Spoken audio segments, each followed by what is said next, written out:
Boolean அல்ஜிப்ராலாம் போயிட்டா இதெல்லாம் easy தான். ஸோ இதெல்லாம் உங்களுக்கு தெரிஞ்சதுதான். Logical addition, logical multiplication, or and function, or function, complement, Boolean properties, postulates வேற, ப்ராப்பர்ட்டிஸ் வேற. பாஸ்டுலேட்ஸ்ன்னு சொல்லுவாங்க. பாஸ்டுலேட்ஸ்ன்றது இந்த மாதிரி வரும், அதாவது 1010 மட்டும்தான். இதை மட்டும் பார்த்துடலாம், ஒரு 5 நிமிஷம் பார்க்கலாம் இல்லையா? இதெல்லாம் நீங்க படிச்சுக்கோங்க. சும்மா பூலியன் அல்ஜிப்ரானா என்னன்னு சொல்லி கொடுத்துருக்கேன். ஸோ பூலியன் அல்ஜிப்ரால it takes only 0 or 1, no negative number, no fraction. ஓகேவா? பாஸ்டுலேட்ஸ்ல இந்த 3 பாஸ்டுலேட்ஸ் இருக்கு. Logic addition, logic multiplication, complement. இதை மட்டும் முடிச்சிடலாம். ஸோ இந்த பாஸ்டுலேட்ஸ்ல வந்துட்டு 0 and 1 வச்சு பண்ற ஆப்ரேஷன்ஸ் மட்டும் இருக்கும். அடிஷன், லாஜிக் அடிஷன் அப்படின்னு சொல்லும்போது ஏதாவது ஒன்று ஹையா இருந்தாலும் ஆன்சர் வந்து எனக்கு ஹைல வரும். மல்டிப்ளிகேஷன் சொல்லும்போது ரெண்டுமே ஹையா இருந்தாதான் எனக்கு ஆன்சர் ஹைல வரும். ஸோ இங்க 0 அப்படின்றத லோ இல்லைன்னா ஆஃப்னு சொல்ல போறோம், 1ன்றத ஹைன்னு சொல்ல போறோம். இனிமேட்டு 0-1 அப்படின்னு சொல்றது 0-1 கிடையாது. ஓகே, பூலியன் அல்ஜிப்ராவை பொறுத்த வரைக்கும் 0 அப்படின்றது off condition or low signal, -5 or 0 volt அப்படின்றதா 0ன்னு சொல்ல போறோம். 1ன்றது வந்துட்டு ஹை ஆர் ஆன் கண்டிஷன் அப்படின்னு சொல்ல போறோம். ஒரு ஸ்விட்சா ரெப்ரசென்ட் பண்ணா எனக்கு 0ன்றது ஸ்விட்ச் ஆஃப், 1ன்றது ஸ்விட்ச் ஆன். ஸோ லாஜிக்கல் மல்டிப்ளிகேஷன் பொறுத்த வரைக்கும் 2 இன்புட்டுமே ஹையா இருந்தா எனக்கு ஹை அவுட்புட் கிடைக்கும். லாஜிக்கல் அடிஷன்ல வந்து 2 இன்புட்ல ஏதாவது ஒன்று ஹையா இருந்தாலே எனக்கு ஹை அவுட்புட் கிடைக்கும். ஸோ அப்போ இது பார்க்கும்போது ஒரு பேரலல் சர்க்யூட்டா ரெப்ரசென்ட் பண்ணலாம் இல்லையா? இப்போ இந்த பேரலல் சர்க்யூட்ல பாருங்க, எனக்கு 2 சுவிட்சஸ் போட்டிருக்கேன், ஒரு பல்ப் இங்க போட்டிருக்கேன், 2 சுவிட்சஸை பேரலல்ல போட்டிருக்கேன். ஒரு சுவிட்ச் க்ளோஸ் ஆனாலே எனக்கு இப்படி சர்க்யூட் க்ளோஸ் ஆயிடும். Say through A or through B circuit எனக்கு க்ளோஸ் ஆயிடும். அப்போ க்ளோஸ் ஆயிடுச்சுன்னா எனக்கு இந்த பல்ப் க்ளோ ஆகும். ஸோ இது வந்து ஒரு பேரலல் சர்க்யூட்டா என்னால விஜுவலைஸ் பண்ண முடியும். Logical addition, otherwise called as OR function. இதுதான் ஆர், அதாவது low OR high equal to high. ஓகேவா?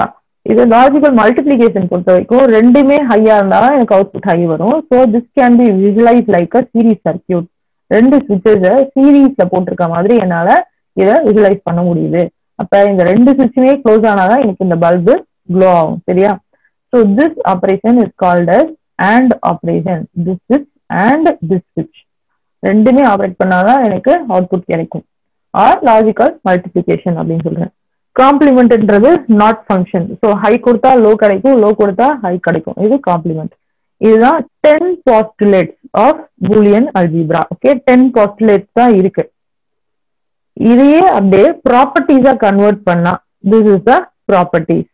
என்ன பண்றோம்னா ஒரு வேரியபிளை வச்சு பாஸ்டுலேட்ஸை கன்வெர்ட் பண்றோம். அப்படி பண்ணா அதுக்கு பேரு பூலியன் ப்ராப்பர்ட்டிஸ். ஸோ ஆண்ட் ஃபங்க்ஷன்ல பாருங்க, ஸோ எனக்கு எப்படி வந்திருக்கு பாருங்க, ஒன்னு 0வோட நான் ஆண்ட் பண்றேன், இல்லைன்னா 1ஓட ஆண்ட் பண்றேன். என்னோட வேரியபிள் ஏ, 0வோட ஏ வச்சு பண்ணா எனக்கு 0 தான் ஆன்சர் வரும். இது ரெண்டுமே 0வோட ஆண்ட் பண்ணும்போது எதை 0வோட ஆண்ட் பண்ணாலும் எனக்கு 0 தான் வரும். இந்த ஏ கேன் டேக் 2 வேல்யூஸ். இப்ப ஏ வந்துட்டு 0வா இருக்கலாம், அப்படி இல்லைன்னா 1ஆ இருக்கலாம். It can take 1 of the 2 values at a time. அப்ப இது 1 இருந்தாலும் இங்க ஆன்சர் 0 தான், இங்க 0 இருந்தாலும் ஆன்சர் எனக்கு 0 தான். ஆனா 1ஓட பண்ணும்போது பாருங்க, எனக்கு ஆன்சர் வந்துட்டு என்ன எனக்கு ஏல இருக்கோ அதான் ஆன்சரா வரும். ஸோ 1ஓட ஆண்ட் பண்ணும்போது சப்போஸ் ஏ 0வா இருந்தா இங்கேயும் 0 வந்துடும், ஏ 1ஆ இருந்தா இங்கேயும் 1 வரும். அப்ப ஆன்சர் எனக்கு இங்க ஏன்னு வரும். புரியுதா? டிஃபரன்ஸ் புரியுதா? இங்க ஆர் ஃபங்க்ஷன்ல பாருங்க, எனக்கு 0வோட எந்த வேரியபிள் ஆர் பண்ணாலும் வேரியபிள் தான் ஆன்சரா வரும். இந்த வேரியபிள் 0வா இருந்தா இங்க 0 வந்துடும், இது 1ஆ இருந்தா இங்க 1 வந்துடும். ஆனா 1ஓட ஆர் பண்ணும்போது எனக்கு 1 தான் ஆன்சர் வரும். இது 0வா இருந்தாலும் இங்க 1 வரும், இங்க 1ஆ இருந்தாலும் 1 வரும். சரியா? ஸோ இது வந்து இம்பார்ட்டன்ட் பூலியன் ப்ராப்பர்ட்டிஸ் அப்படின்னு சொல்லுவோம். இதெல்லாம் நமக்கு டக்குன்னு ரிடக்ஷன்ஸ் பண்ணும்போது தோணணும். ஏதாவது ஒரு இடத்துல வேரியபிளோட 1 ஆர் ஆகுதுன்னு சொன்னா எனக்கு அவுட்புட் வந்துட்டு 1ஆ தான் இருக்கும். வேரியபிளோட எனக்கு 1 ஆண்ட் ஆகுதுன்னு சொன்னா அவுட்புட் எனக்கு வேரியபிளா தான் இருக்கும். இதெல்லாம் எனக்கு டக்குன்னு தோணணும் சர்க்கியூட்ஸ் போடும்போதோ இல்ல ஃபங்க்ஷன்ஸை ரெடியூஸ் பண்ணும்போதோ. காம்ப்ளிமெண்ட்ல பாருங்க அப்ப எப்படி வருதுன்னு சொல்லிட்டு. காம்ப்ளிமெண்ட்ல ஏ காம்ப்ளிமெண்ட் இது ரெண்டு தான் இருக்க போகுது. ஓகேவா? ஒரு வேரியபிளும் அந்த வேரியபிளோட காம்ப்ளிமெண்டட் ஃபார்ம் ரெண்டுக்கும் ஆண்ட் எடுக்கும்போது 0 வரும். பிகாஸ் இது 1 இருந்தா இது 0 ஆயிடும் இல்லையா? இது 0 இருந்தா இது 1 ஆயிடும். எப்படி பார்த்தாலும் எனக்கு ஆண்ட் எடுத்தா 0 வந்துடும். ஆனா இதுவே நான் ஆர் எடுக்கிறேன்னு சொன்னா இங்க வந்துடுங்க. ஒரு நம்பருக்கும் நம்பர் இல்ல ஒரு வேரியபிளுக்கும் அந்த வேரியபிளோட காம்ப்ளிமெண்ட்டும் அன்காம்ப்ளிமெண்டட் ஃபார்ம் ரெண்டுத்தையும் ஆட் பண்ணா எனக்கு 1 தான் ஆன்சர் வரும். பிகாஸ் இது 1 இருந்தா இது 0 இருக்கும், இது 0 இருந்தா இது 1 இருக்கும். ஆர் பண்ணா எனக்கு ஆன்சர் என்ன வரும்? 1 தான் வரும். ஸோ இதை நிறைய இடத்துல நம்ம ரிடக்ஷன்ல யூஸ் பண்ணுவோம்.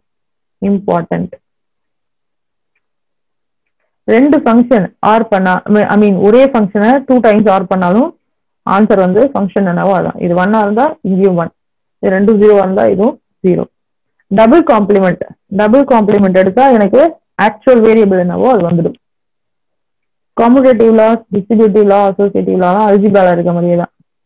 காம்புடேட்டிவ்னா 2 வேரியபிள், டிஸ்ட்ரிபியூட்டிவ்னா 3 வேரியபிள், அசோசியேட்டிவ்னாலும் 3 வேரியபிள். இதை பார்த்துக்கோங்க. அண்ட் வேற என்ன இம்பார்ட்டன்ட்னா இது ரெண்டு இங்க இம்பார்ட்டன்ட். அப்சார்ப்ஷன் லாஸ், டிமார்கன் லான்னு 2 லா இருக்கு. இது ரெண்டும் ரொம்ப இம்பார்ட்டன்ட். ஓகே, இதை நிறைய ரிடக்ஷன்ல யூஸ் பண்ணிக்கிட்டே வருவோம். ஸோ அப்சார்ப்ஷன் லா இது வந்து ஒரு ஸ்பெஷலா இருக்கும், பார்க்கறதுக்கு டிஃப்ரெண்டா இருக்கும். இது என்னன்னு பார்த்துக்கோங்க. ஏ பிளஸ் ஏபி ஈக்குவல் டு ஏ தான் வரும். A into A plus B A தான் வரும். ஏ plus A bar B A plus பின்னு வரும். இதுக்கெல்லாம் ப்ரூஃப் இருக்கு. ஓகே, நமக்கு ஆனா இந்த 1 மார்க்ல ப்ரூஃப் கேட்க மாட்டாங்கல்ல, அதனால நான் ப்ரூஃப்லாம் உங்களுக்கு கொடுக்கல. ஜஸ்ட் ஆன்சர் ப்ராப்பர்ட்டிஸோட ரிசல்ட்ஸ் மட்டும் கொடுத்துருக்கேன். ரொம்ப இம்பார்ட்டன்ட் இது நாளும். ஓகே, அப்புறம் டிமார்கன்ஸ் லா. ஸோ டிமார்கன்ஸ் லான்றது வந்து காம்ப்ளிமெண்ட்ஸ் எடுக்கிறது.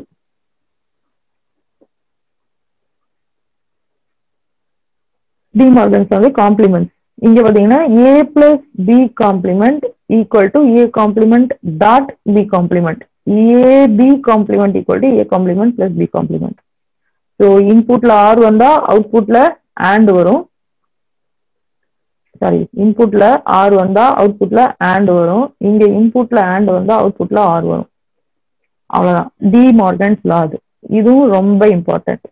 அண்ட் காம்ப்ளிமெண்ட் எழுதும்போது ஸ்பெல்லிங் நல்லா பாருங்க. CLE not I. ஓகேவா? ஸோ இதெல்லாம் தான் ப்ராப்பர்ட்டிஸ்.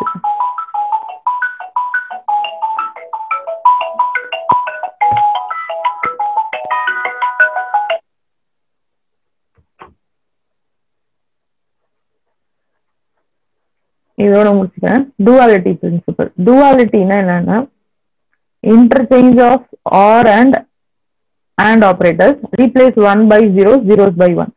ஸோ இப்போ இந்த மாதிரி ஒரு ஃபங்க்ஷன் எனக்கு இருக்கு அப்படின்னா இதோட டுவாலிட்டி ஜஸ்ட் ஆரை வந்துட்டு அண்ட் ஆப்ரேஷனா மாத்திருக்கேன் இங்க, அவ்வளவுதான். இதுல வந்துட்டு வேற எதுவும் இல்லை. இப்ப இது எடுத்து பாருங்க. இதுல வந்து ஆரை ஆண்டா மாத்தினது இல்லாம 1 0வா ரீப்ளேஸ் பண்ணிருக்கோம். இந்த மாதிரி பண்ண முடிஞ்சா அது வந்து டுவாலிட்டி. ஓகேவா? ஸோ இது வரைக்கும் கோத்ரூ பண்ணுங்க, ப்ளீஸ் கோத்ரூ பண்ணுங்க. அப்பதான் நாளைக்கு பார்க்குற ரிடக்ஷன்ஸ் எல்லாம் புரியும்.